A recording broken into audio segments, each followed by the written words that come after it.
আসসালামু আলাইকুম viewers, MS বিউটিতে আপনাদের সবাইকে শুভেচ্ছা।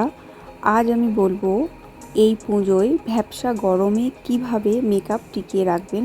কিন্তু তার আগে প্লিজ ভিউয়ার্স আমার চ্যানেলটাকে সাবস্ক্রাইব করুন আর পাশে থাকা বেল আইকনকে অবশ্যই ক্লিক করবেন এরকম নতুন নতুন ভিডিও দেখার জন্য। তাহলে চলুন ভিউয়ার্স শুরু করা যাক। পুজোর আর বেশি বাকি নেই, পাড়ায় পাড়ায় প্যান্ডেলের বাঁশ পড়ে গিয়েছে, এমনকি শুরু হয়ে গিয়েছে শপিংও। কিন্তু ভাবছেন যদি পুজোর সময় ভ্যাপসা গরম থাকে কিংবা সেই সকালে বেরিয়ে সারাটা দিন ঘোরার পর যখন রাতে বাড়ি ফিরবেন তখন এই লম্বা সময় কিভাবে মেকআপ টিকিয়ে রাখবেন, তাহলে তার জন্য আমি আজ যে কটি টিপস বলবো সেগুলো যদি আপনারা ঠিকঠাক ফলো করেন তাহলে দেখবেন আপনাদের মেকআপ ঠিকঠাক থাকবে। সবার আগে যেটা করতে হবে সেটা হলো মেকআপ করার আগে মুখ ভালো করে পরিষ্কার করে নিন।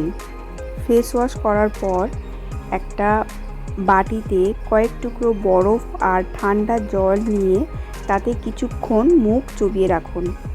কয়েক টুকরো বরফ মুখে ঘষেও নিতে পারেন। এরপর মুখ না মুছে জলটাকে নিজে নিজেই শুকাতে দিন।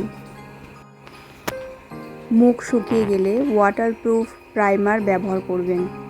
কেবল প্রাইমার নয়, লাইনার থেকে শুরু করে মেকআপের অন্যান্য সামগ্রীও চেষ্টা করুন ওয়াটারপ্রুফ ব্যবহার করার। সঙ্গে রাখবেন পাফ। যদি মনে করেন মুখ ঘেমে ঘেমে যাচ্ছে তাহলে হালকা করে পাফ করে নিন মুখটা, তাহলে দীর্ঘ সময় থাকবে মেকআপ। এছাড়াও ছাতা, সানগ্লাস ব্যবহার করুন ঠাকুর দেখতে যাওয়ার আগে।